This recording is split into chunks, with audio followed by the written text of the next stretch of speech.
उनको अपने वोट से गरज है, आवाम से गरज नहीं है। अल्लाह के आसरे बस ऐसे पड़े हुए हैं, ऐसे नाम कराची का इधर ख्वार हो रहा है। पानी वालों को, लाइनमैनों को, उनके साथ उनकी सेटिंग बनी हुई है, हम गरीबों के लिए नहीं है। जब वोट ले तो लेते हैं, लेकिन फिर हमारा पूछते नहीं। प्रोग्राम सिंध की आवाज़ के साथ मैं हूं ज़ुहैब जरदारी और आज हम बात करेंगे कराची की। और कराची पाकिस्तान का सबसे बड़ा और दुनिया का 12वां एक ऐसा शहर है जो सबसे ज़्यादा आबादी रखने वाला शहर है। तो और उसके साथ साथ ये पहले पाकिस्तान का दारुल खिलाफा रहा है और अभी ये दारुल हुकूमत है सिंध का। सूरत हाल यहाँ कर अगर देखेंगे, यहाँ पाकिस्तान के जितने भी रहने वाले दूसरे लोग हैं जो कराची से बाहर रहते हैं, वो शायद ये समझते हैं कि कराची बहुत आइडियल शहर होगा, कराची में तो बहुत ज़्यादा तरक्की होगी, कराची में तो बहुत ज़्यादा लोगों को सहूलियात होंगी, बल्कि हकीकत उसके बरक्स है। कराची ऐसे ही लगता है जैसे कोई कराची नाम तो बड़ा है लेकिन यहाँ दर्शन बड़े छोटे हैं। यहाँ के लोग भी उन्हीं मसाइल का शिकार हैं जो पाकिस्तान के दूसरे शहरों के लोग जो हैं वो शिकार हैं। आज हम बात करेंगे कराची के ज़िले मलीर की। मलीर को पीपल्स पार्टी की हुकूमत ने ज़िले का दर्जा दिया था और मेरे ख़्याल में शायद पीपल्स पार्टी यही कर सकती है कि उन्होंने ज़िले का दर्जा दिया। बाकी यहाँ से सिर्फ वोट लेना पीपल्स पार्टी का काम रहा है और हर मरतबा इलेक्शन में यहाँ से पीपल्स पार्टी जीतती है, लेकिन बदले में लोगों को कोई सहूलत मैसर नहीं होती। आप यकीन करें, अगर मैं आपको वो जो सहूलियात यहाँ नहीं है गिनवाना शुरू करूँ तो आप पूरे मुल्क के लोग हैरान हो जाएंगे कि कराची में जहाँ पीपल्स पार्टी यहाँ से वोट लेती है, तीसरी बार मुसलसल पीपल्स पार्टी की सिंध में हुकूमत बनी है, लेकिन यहाँ के लोगों को न पानी है, न गैस की सहूलत है, न सही माना में बिजली की सहूलत है, न यहाँ सड़कें बनी हुई हैं, न ड्रेनेज का कोई सिस्टम है, ना सीवरेज लाइन है, पीने का पानी तक भी यहाँ नहीं मिलता। तो मेरे ख़्याल में तो आप खुद सोचें कि इस तरह की चीज़ें अगर कराची के शहर में हो रही हैं तो बाकी सिंध के जो दूसरे इलाके हैं उनके हालात क्या होंगे। तो आज के प्रोग्राम में हम मलीर ज़िले के उन इलाकों का आपको कुछ विज़िट भी करवाएंगे और वहाँ से हम आपको उनकी सूरत हाल, आँखों देखा हाल अहवाल भी आपके सामने होगा। इलाका मकीनों से भी बात करेंगे, वो किन मुश्किलात में उन ज़िंदगी गुजार रहे हैं। कराची जैसा शहर कई मसाइल में घिरा हुआ है। आइए इन इलाके मकीनों से बात करते हैं। और आज हम दुर्ममद गोठ मलीर का गोठ है जो बिल्कुल नेशनल हाईवे के साथ है, वहाँ ऐसी हालात है। तो आप सोचें कि जहाँ पर जो दूर दराज के इलाके हैं उनकी क्या सूरत हाल होगी। तो आज के प्रोग्राम में हम बात करेंगे दुर्ममद गोठ के इलाका मकीनों को और मलीर के बाकी इलाकों की का भी हाल अहवाल जो है वो आपको इस प्रोग्राम में देंगे। जी, हम इस वक्त मलीर ज़िले के गोठ में मौजूद हैं और यहाँ इलाका मकीन भी हमारे साथ मौजूद हैं। इनसे बातचीत करते हैं और इनके मसाइल जानने की कोशिश करते हैं कि किन मुश्किलात में ये कराची जैसे शहर में ज़िंदगी गुजार रहे हैं। जी बताइएगा कि ये इस गोठ का इलाके का नाम क्या है और यहाँ के क्या मसाइल हैं। औज़ुबिल्लाहि मिनश्शैतानिर्रजीम, बिस्मिल्लाहिर्रहमानिर्रहीम। सबसे पहले बात तो है, हम आपके बहुत शुक्रगुज़ार हैं कि आपने यहाँ पसमानदा इलाके में आके हमारे हालात पूछी। गोठ का नाम है दुर्ममद गोठ और ज़िला मलीर का एक पसमानदा गोठ है। यहाँ मसाइल तो बहुत ज़्यादा हैं। सबसे बड़ी मसाइल तो ये है कि अब्दुल्ला गोठ और शाह लतीफ़ टाउन और दुर्ममद गोठ जिस रोड पर आमने सामने मिलते हैं, तो वहाँ रोज़ाना पुल की एक पुल की वजह से मौत का रकस हो रहा है। न बूढ़े, न बच्चे, न औरत, न मर्द, कोई भी आमने सामने नहीं आ जा सकते हैं क्योंकि बहुत बड़ा रोड है और रश लगा हुआ है। सबसे पहले तो हमारा मुतालबा ये है कि यहाँ जिस तरीके से भी हो मेहरबानी करके एक पुल बनाए जिस पर आर पार आना जाना आसान हो जाए। दूसरी बात ये है सर कि मुश्किलात तो हमारी बहुत ज़्यादा हैं। दुर्ममद गोठ एक पसमानदा इलाका है, यहाँ अभी तक न गैस, न बिजली, न रोड, न सीवरेज, कोई भी है, न पीने का पानी। होना तो ये चाहिए कि सारे, क्योंकि हम जैसे कि आपने पहले फरमाया हम कराची के एक बहुत बड़े शहर में रहे हैं मगर न होने के हिसाब से हैं, क्योंकि ज़िंदगी गुजारने की कुछ सहूलत हमारे पास मौजूद नहीं है। हमारा तो ये मुतालबा है कि ये पुल जितनी जल्दी हो सके बनाया जाए ताकि लोगों की ज़िंदगी महफूज हो सके। ये जो पुल बना हुआ है तो इस पे पुल नहीं बना हुआ और ये नेशनल हाईवे है जिसकी वजह से ट्रैफिक का एक बहुत बड़ा फ्लो रहता है और हादसा होते हैं। तो आपने कोई इंतज़ामी लोगों से बात की है, कोई एप्लीकेशन दी है या एमएनए एमपीए से कोई रब्ता किया है? जी। इससे पहले कई दफ़ा हमने एप्लीकेशन भी दिया हुआ है और बराह रास्त हमारा एमपी है जनाब अब्दुल रज़ाक साहब, उसको हमने पहले यहाँ आया हुआ था, उसको हमने मुतालबा पेश कर दिया था कि सर और अगर कोई काम नहीं होते हैं तो ये एक राजा रज़ाक साहब, तो ये जो हमारा मेन मुतालबा है रोड का ये करवा दें। उसने हमारे को तसल्ली तो दिया था कि 4 महीने के बाद हो जाए, मगर अभी तक कोई काम शुरू नहीं हो सका। ये इलेक्शन के वक्त उन्होंने कहा था कि 4 महीने में हो जाए। इलेक्शन से थोड़ी देर बाद बोला था। चलिए, इलेक्शन के बाद आए हैं यहाँ से, तो पीपल्स पार्टी के एमएनए और एमपी कामयाब हुए, तो इलेक्शन के बाद यहाँ फिर आए हैं। तो यही सर वो था पीपल पार्टी का एमपी है हमारा, हमने पीपल पार्टी को वोट दिया है, ये पीपल पार्टी का वोट लेने के बाद फिर आए, चक्कर लगाने, फिर आपको देखने आए। नहीं, फिर नहीं आया। फिर एक दफ़ा आया हुआ था, जिस वक्त हम इसको ये मुतालबा कर रहा था कि ये पुल बनाना चाहिए, उसी वक्त ये आया हुआ था। उसने हमारे को 4 महीने का टाइम दिया था, मगर उसके बाद साल 1.5 साल गुजर गया, ऐसी तरफ नहीं आया हुआ है। अच्छा, तो यहाँ पर और क्या मामला थे? चलें कि पुल का मसला तो है ही है, लेकिन उसके अलावा क्या मसाइल? मसला जो है हमारा नेशनल हाईवे पे रोड हो गई बात कि वहाँ पर पुल नहीं है, वो उन्होंने बात कर ली, लेकिन इसके अलावा मैं पूछ रहा हूँ और क्या मसला? इसके अलावा हमारे पास अब पानी नहीं है। तकरीबन 12 साल से हम इधर बैठे हुए हैं, पानी नहीं है हमारे पास। पानी तो बहुत ज़्यादा है, मैं देख रहा हूँ यहाँ तो इतने टैंकर देना पुत्र। मुझे सवाल जी, यहाँ आवाज़ तो है। यहाँ पर चले, एक तो मसला ये है कि यहाँ पर नेशनल हाईवे पर पुल नहीं बना हुआ, जिसकी वजह से हादसा होते हैं, लेकिन उसके अलावा और क्या मसाले हैं यहाँ? और सीवरेज लाइन के मसाले है। सीवरेज हमारे पास बिल्कुल नहीं है। घर के सामने खड्डे खुदे हुए हैं, वो जिस टाइम भी बारिश वगैरह आ जाता है या खड्डा गिर जाता है, बच्चे गिर जाते हैं, 1-2 ऐसे सब जो कि मसले भी हो गए हैं बच्चों के गिरने की वजह से। घर के सामने अभी बच्चे को तो पता नहीं यहाँ खड्डा है या नहीं है, जैसे बच्चे उनके ऊपर गए, वो बच्चे 2-3 बच्चे डूब गए, वो हम लोगों ने निकाले इधर से। तो इसका मतलब पानी है ना, तो इसलिए तो बच्चे डूब रहे हैं। वो सीवरेज का पानी सर, जो घर में पीने का पानी पीने का पानी नहीं है। पीने का पानी सर्विस के लिए है, चोरों के लिए है, हम गोठ वालों के लिए नहीं है। अगर हम लाइन वगैरह लगाते हैं या कोशिश करते हैं, बोलते हैं कि भाई यहाँ नहीं लगाओ, 1.5 लाख का बिल है, 2 लाख का बिल दो, 3 लाख का बिल दो, पर्ची बनाओ, यूसी में जाओ, ये करो वो करो, हमारे लिए वो बातें हैं। तो ये जो टैंकर माफिया यहाँ पर इतने उनके सर्विस स्टेशन उतने पानी बने हुए, तो उनको वो पैसे देते हैं या ये पानी चोरी कर रहे हैं? अरे वो पानी चोरी कर रहे हैं, पैसे देते हैं तो पानी चल रहा है ना। पैसे किसको देते हैं पैसे? पानी वालों को, लाइनमैनों को, उनके साथ उनकी सेटिंग बनी हुई है, टैंकर भर रहे हैं, ये सारी सर्विसें चल रही है, हर चीज़ चल रही है, हम गरीबों के लिए नहीं है। जी चलें, आपके पास और ये मैं देख रहा हूँ कि यहाँ पर बिजली का भी सिस्टम कुछ मुझे सही अंदाज में काम करता हुआ दिखाई नहीं दे रहा। तो एक तो ये मुझे बताएं, बिजली का निज़ाम क्या है आपके इस इलाके में, और दूसरा ये कि गैस की सहूलत मैसर है या कराची जैसा शहर और वहाँ पर भी आप लकड़ियाँ जलाकर घर का खाना पकाते हैं? जी, जहाँ तक बिजली का सवाल है तो बिजली यहाँ पे तकरीबन मेरे ख़्याल से 20 या 30 घरों में बिजली है। वो बिजली भी हमने अपने पैसों से, उनको आए थे यहाँ केसी वाले, उन्होंने हमसे रिश्वत ली, उनको पैसे हमने दिए। गवर्नमेंट की कोई सहूलत नहीं है, कोई उन्होंने हमें बिजली नहीं दी, अपने पैसों के पे बिजली मिली है। बाकी तकरीबन 100-150 और घर है, वहाँ पे मीटर लगा हुआ नहीं है। उस मीटर के तकरीबन अभी बोलते हैं कि 35,000 एक घर का दो, फिर हम मीटर लगाएंगे। ऐसे किसी को मीटर नहीं मिल रहा, तमाम घरों में मीटर वगैरह नहीं है। और इसके अलावा गैस, मतलब ये जो बिजली के पोल्स लगे हुए हैं, ये तारें लगी हुई, ये सब लोगों ने खुद खरीदी हैं? जी बिल्कुल, आप देख सकते हैं जो भी यहाँ पे लगे हुए हैं सब हमारे पैसों से आई है। गवर्नमेंट ने कुछ भी हमें अफोर्ड नहीं किया, कुछ भी फंड वगैरह ना एमपीए ने दिया, ना हमें गवर्नमेंट ने दिया है। ये कितने साल पहले की बात बता रहे हैं? कितना अरसा हुआ है इन पोल्स को लगे हुए? पोल्स तो सर ये अभी लगे हैं तकरीबन 3 महीने या 4-5 महीने हुए तकरीबन। मतलब ये इमरान खान की हुकूमत की वजह से ही हुआ ना, क्योंकि ये बिजली मुहैया करना इमरान खान की हुकूमत का काम है। मतलब ना तो आपके लिए सिंध हुकूमत काम कर रही है और ना ही वफाक की हुकूमत। जी बिल्कुल, ये हमारे लिए ना सिंध गवर्नमेंट तावन कर रही है, ना वफाक तो बिल्कुल हमें समझती नहीं है पूरे सूबे को ही। सिंध गवर्नमेंट है, उनको हमने वोट भी दिए हैं, हमारे एमएनए एमपीएस ना हमें आते हैं ना पूछते हैं, कुछ भी नहीं है, दाद फरियादी नहीं है। और गैस का यहाँ बड़ा मसला है, 10-12 साल से यहाँ तकरीबन 100-150 घर यहाँ पे रह रहा है। गैस की बड़ी यहाँ तकलीफ़ है, लकड़ियाँ लोग जलाते हैं, सिलेंडर लेके आते हैं, ये बड़ी तकलीफ़ है, गैस का बड़ा मसला है।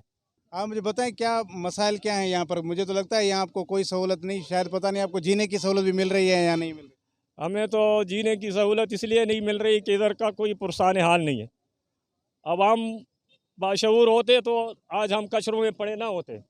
जगह जगह कचरे के ढेर आपको भी नज़र आ रहे हैं, हमको भी नज़र आए। हमारा हुकाम बाला से रिक्वेस्ट है कि इस इलाके को तवज्जो दे। बच्चे यूँ घूम रहे हैं और ये बड़े हो के ये हमारे जो फ्यूचर के लिए एक असासा है, ये हमारा ज़ाया हो रहा है।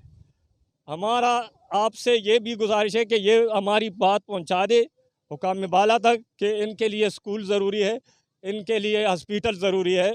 कोई डिस्पेंसरी नहीं है, कोई इधर MBBS डॉक्टर नहीं है, सारे अताई डॉक्टर है और हम बहुत परेशान हैं दवाई के लिए, मेडिसिन के लिए। कोई इस इलाके का खुदा के लिए पूछे कि यार ये लोग कैसे रह रहे हैं, ये आप मेहरबानी करें, ये हमारी आवाज़ पहुंचा दें। अच्छा, आपने यही चीज़ें कभी उनसे भी पूछी हैं जिनको वोट देते हैं, कि जब वो वोट लेने आते हैं उनको कहो वोट के वक्त तो हम आपको याद हैं, वैसे मसाइल हल करने के लिए वो आपको याद नहीं करते? सबसे जो मेन पॉइंट है वो है शऊर। जब हम बाशऊर हो जाएंगे हमारे मसाइल ख़त्म हो जाएंगे। ये जो सियासतदान है इनके हालात देखो और हमारे हालात देखो, वो कैसे कैसे बंगलों में, महलों में और गाड़ियों में घूमते हैं, और हमारे पास कोई कन्विंस भी नहीं है कि हम अपना पेशेंट अस्पताल तक या डॉक्टर तक पहुंचाएं।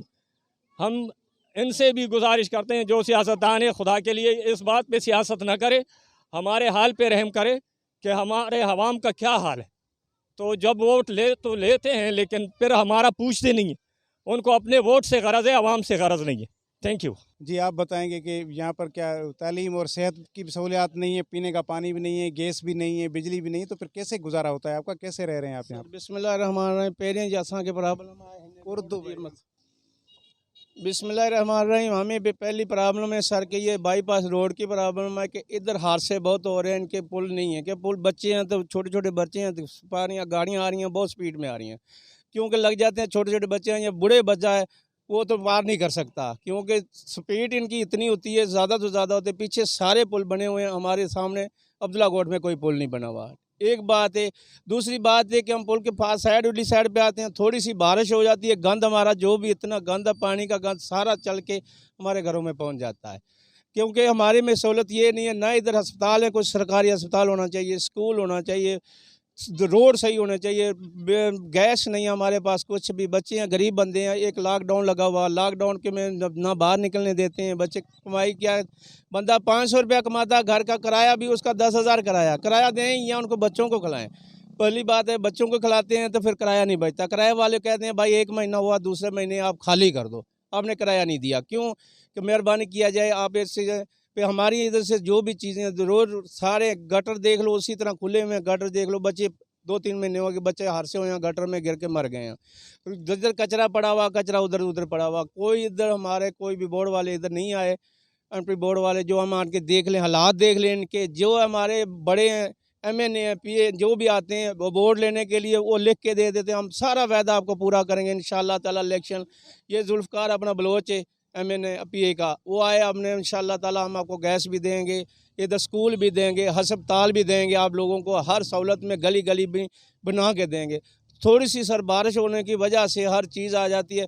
अल्लाह न करे कहीं न घर में किसी में घर में मस्जिद हो जाती है, बंदे जाने गलियों की गंदी की वजह से बंदे मस्जिद पे नहीं पहुंचते। क्यों नहीं पहुंचते यार, हम निकले कौन सी गली में निकले आप बताएं। ठीक है, जब गलियों में पानी होगा मस्जिद के लिए कोई भी नहीं आता सर। जिस वजह से ये मेहरबानी हमारी रिक्वेस्ट है आपकी से भी, तो हमारी जो कोई रिक्वेस्ट है आप आगे बजा दें मेहरबानी करके। सहूलत कुछ भी नहीं है। एक तो पहले बिजली नहीं है, दूसरा कोई पानी का, मस्जिद में बच्चे जाते हैं या नमाज के लिए आते हैं, पानी नहीं है। गैस को 3 साल हो गया, 4 साल हो गया इधर आए, गैस का कोई प्रोग्राम नहीं है, को पढ़ने का कोई प्रोग्राम नहीं है। इधर रोड तक जाते हैं, इधर इतना ट्रैफिक है, जो रोड में जाते हैं और उस टाइम बच्चे मर जाते हैं, कोई बंदा मर जाते हैं, उस दिन खाली नहीं है, इधर एक्सीडेंट नहीं हो जाते हैं। इधर कोई भी सहूलत नहीं है। अभी तुम हाल खुद देख रहे हो तो जंगल ही जंगल बड़ा हुआ है। ऐसे तो 500 घर है, 500 घर में कोई इधर कोई रहने का कोई काबिल कुछ भी नहीं है। अच्छा, आपके जो पीछे जो रिश्तेदार होंगे उनको तो यही लगता होगा कि ये कराची में रहते हैं, बड़ी सहूलियात होंगी, लेकिन आपसे तो बहुत सारे गांव हैं वो आगे हैं। वो जब इधर आते हैं तो हंसते हैं, बोले आप तो बोलते हो मैं कराची में रहता हूँ, अभी ये कराची है, ईमानदारी से बोलो तो ऐसे ही बोलते हैं। इधर आते हैं तभी वो खेलते हैं, बोलते हैं क्या कर रहे हो, कराची में रहते हो। हाँ, नतीजा उसका ये निकल रहा है, न को पानी है, न को गैस है, न को अस्पताल है, न कुछ भी सहूलत नहीं है। अल्लाह के आसरे बस ऐसे पड़े हुए हैं, ऐसे नाम कराची का है, इधर ख्वार हो रहे हैं। जी, इस वक्त हमारे साथ A1 न्यूज़ मलीर के डिस्ट्रिक्ट रिपोर्टर हैं बिलावल अबड़ो, वो मौजूद हैं। उनसे हम पूरे मलीर की जो सूरत हाल है, जो जैसे आप लोगों की भी बातें आपने सुनी, कुछ मंजर भी आपने देखे इस इलाके के, तो बड़ी ख़राब हालत है मलीर पूरे डिस्ट्रिक्ट की। तो इनसे बात करते हैं। बिलाल, बताइएगा कि क्या सूरत हाल देख रहे हैं आप मलीर की? मुझे तो बड़ा अफसोस हो रहा है कि मलीर की हालत बिल्कुल ही बहुत ही पसमानदा है। कराची का इलाका है, पूरा डिस्ट्रिक्ट है, लेकिन लोगों को कोई बुनियादी सहूलत मैसर ही नहीं। जी बिल्कुल ज़ुहैब साहब, जैसे कि डिस्ट्रिक्ट मलीर में पूरे में एक तो आपको पता है सिंध गवर्नमेंट शाई हुई है और मलीर पूरे को हाईजेक किया हुआ है। लेकिन अगर बात करें हम सेवरेज लाइन की, तो यहाँ पे तो कहीं पे भी हमें नज़र नहीं आ रही है कि कहीं पे सिंध गवर्नमेंट ने कोई ऐसा काम किया हो कि आपने लोगों से भी बातें सुनी, उन लोगों का भी यही कहना था। और दूसरी बात यहाँ पे सबसे जो बड़ी बात है पानी की, जो पानी की किल्लत है वो एक वजह है, वो कारण है। वो ये है कि जैसे कि टैंकर माफिया वो यहाँ के सरगर्म लोगों के उनके ऊपर सिंध गवर्नमेंट का आशीर्वाद है, यहाँ के जो MNA MPs हैं उनका उनके ऊपर आशीर्वाद है। तो यहाँ पे तो उनसे कोई पूछता ही नहीं है। बड़े बड़े 10-10 एक बंदे के पास टैंकर है, वो भर के अपने टैंकरों से अपना पेट भर रहे हैं, लेकिन आवाम का जो मेन मसला है पानी का वो तो कोई पूरा ही नहीं हो सकता। हाँ, जब वोटिंग का टाइम आता है, इलेक्शन का टाइम आता है, तो वो क्या करते हैं, आके बड़ी बड़ी बातें करते हैं कि जी हम आपको बड़ी बड़ी लेने देंगे और बिजली दे देंगे, आपको गैस दे देंगे। लेकिन उसके बाद वही जो बात हो जाती है कि इलेक्शन के बाद तो कोई नज़र भी नहीं आता। अगर उनके दफ्तरों पे जाएं तो वो तो वैसे भी नज़र नहीं आते, खाली कुर्सी घूमती होती है, जो सरकार की कुर्सी वैसे भी घूमती है। और अगर बात की जाए चेयरमैन की, तो अभी चेयरमैनशिप वैसे भी ख़त्म है। तो जैसे कि चेयरमैन साहब पहले होते थे, उनके पास जाओ कि सर यहाँ पे सीवरेज लाइन का मसला है, तो ये मसला ज़ाहिर सी बात है चेयरमैन का ही है, उसके जो अंडर में आता है। तो वो कहता है जी मेरे को तो आगे से कुछ देते ही नहीं है, तो मैं क्या करूँ। ये तो सारा मामला जो है ना डिस्ट्रिक्ट मलीरपुरी में छाया हुआ है। तो यहाँ पे कोई भी तदारक नहीं है, जिसके पास आप जाओगे वो आपको वैसे भी। अच्छा फिलहाल एक चीज़ ये कि मजमूई तौर पर हम जायज़ा लेते हैं तो ना तो यहाँ पर कोई तालीम का माहौल अच्छा है, न सेहत की सहूलियात हैं, इंफ्रास्ट्रक्चर नहीं है, सड़कें नहीं हैं, पीने का पानी नहीं है। तो फिर जब इस तरह के हालात हो तो वहाँ क्राइम भी होता है। तो क्राइम कैसा आप देखते हैं कि मलिर के अंदर क्राइम की क्या सूरत हाल है? मंशियात फरोश ज़्यादा होंगे फिर तो मंशियात भी होगी, क्योंकि जहाँ समाजी बुराइयाँ होती हैं इसलिए, क्योंकि जहाँ तरक्की नहीं हो, तालीम ना हो, तो वहाँ समाजी बुराइयाँ और इस तरह की चीज़ें, तो क्राइम की क्या सूरत हाल है? जी, बहुत मज़े का सवाल ज़ुहैब साहब आपने पूछा कि क्राइम का। रिसेंटली रात की मैं एक बात कर रहा हूँ कि हमारा एक पड़ोसी हैं, वो जब बैंक से पैसे लेके आ रहे थे, तो जो अभी उनका जो केस है SHO सुखन के पास है, तो उनके 3.5 लाख की डकैती हुई है। तो उनके अच्छा, वो जो डकैती हुई है वो भी इलाके वाले लोगों ने ही की है। तो अभी बात वहीं पे आती है, एक तो गवर्नमेंट की तरफ से लॉकडाउन, दूसरा भूख बदहाली, तीसरा जब काम ही नहीं होगा तो सर लोग क्या करेंगे, क्राइम ही करेंगे। आप देखो मलीर में 99% क्राइम ज़्यादा बढ़ गया है, कोई कंट्रोल उस पे नहीं है। बात अगर मंशियात की जाए तो हर एक दूसरी गली में आपको मावा फरोश, गुटखा फरोश, आइस फरोश, अफीम फरोश और जो है ना चर्च फरोश वाले मिलेंगे। अच्छा, उनके ऊपर अगर आप कहीं भी मीडिया की निशानदेही करें या SHO को बोलें तो वो जी आपको बोलते हैं जी फलां MNA का बंदा है, जी कोई कहेगा कि फलां DC का बंदा है, कोई कहेगा कि इसके ऊपर पुलिस का आशीर्वाद है।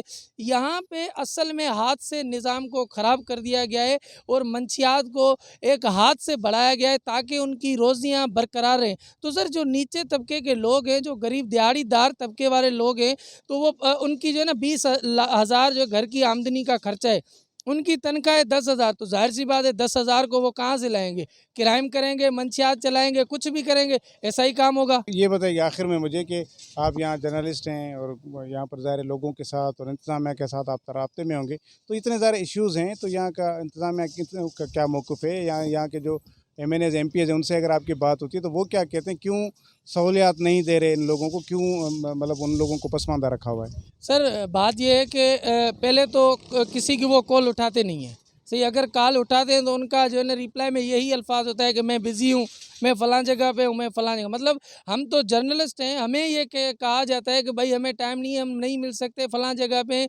तो आप सोचें जब सहाफ़ियों को वो जो है ना ये रिस्पॉन्स देते हैं, तो जो आम आवाम है उसको क्या रिस्पॉन्स देते होंगे। रही बात ऑफ़िसों की, तो कई मरतबा जब उनके ऑफ़िसों पे जाओ, उनके दफ्तर पे जाओ, तो वहाँ पे ऐसी कोई भी एक्टिविटी नज़र नहीं आती है। कुर्सियाँ खाली होती हैं, कोई MNA MPA DC VC कोई भी वहाँ पे नज़र नहीं आता। जी नाज़रीन, आज के प्रोग्राम में हमने आपको हाल अहवाल दिया मलीर ज़िले का। तो मलीर ज़िले के अंदर सूरत हाल इतनी ख़राब है कि आपको जानकर हैरत भी हुई होगी और ये प्रोग्राम देखकर कि यहाँ पर जो बुनियादी इंसानी सहूलतें हैं वो मैसर नहीं है यहाँ के इलाका मकीनों को।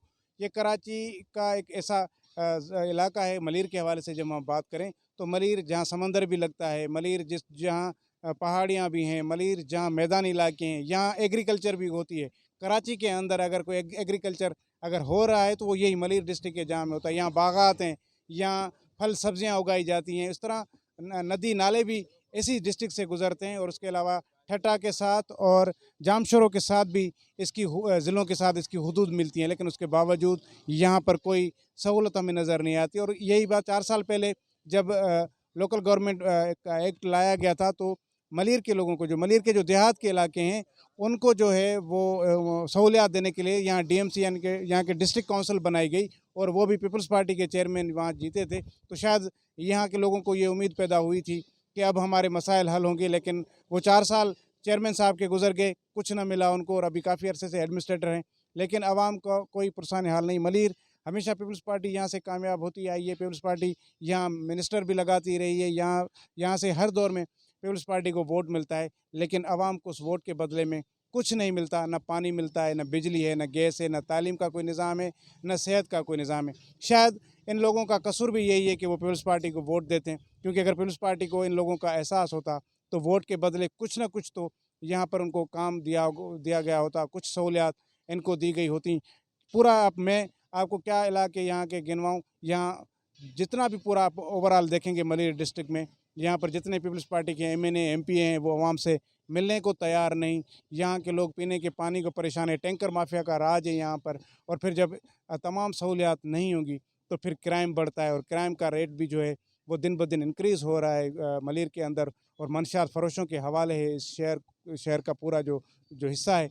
मलीर एक तो मनशियात फरोशों के हाथ में दे दिया है सिंध हुकूमत ने, और दूसरा टैंकर माफिया के हाथ में, जहाँ पानी भी पैसों से मिलता हो, जहाँ लोग एक बूंद बूंद को तरसते हों, और फिर हम उसको कराची शहर कहें, और कराची शहर जिसको दुनिया का 12वां नंबर हम बड़ा शहर कहें, पाकिस्तान का सबसे बड़ा शहर कहें, सिंध का दारुल हुकूमत उसको कहें, तो ये बड़ी अजीब सी बात लगती है कि इस शहर में लोगों के साथ ये हालत है। तो मेरे ख़्याल में यहाँ के अवाम को ही इस एहसाब के अमल को शुरू करना पड़ेगा कि जो लोग उनसे वोट मांगने आते हैं उनसे पूछें कि वोट के बदले में उनको पिछले कई सालों से, ख़ास तौर पर जो पीपल्स पार्टी के पिछले 12-13 साल हैं उनमें उनको क्या दिया गया है। मेरे ख़्याल में पीपल्स पार्टी यहाँ से सिर्फ वोट तो लेती है लेकिन लोगों के काम नहीं करती। लेकिन अब लोगों को ही उठना पड़ेगा, क्योंकि ये उनके बुनियादी हुकूक की बात है, और उनके बुनियादी हुकूक देना ये रियासत की ज़िम्मेदारी है, और ये उनका अपना जो सहूलियात के लिए आवाज़ उठाना ये यहाँ के इलाका मकीनों का बुनियादी हक़ है। तो अगर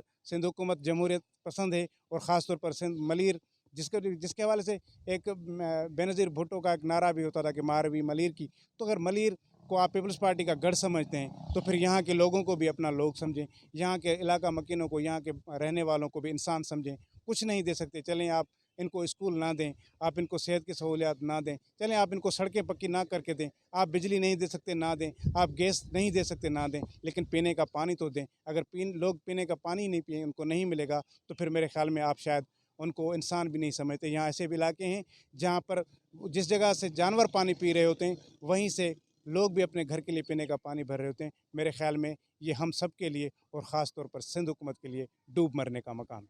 अल्लाह हाफ़िज़।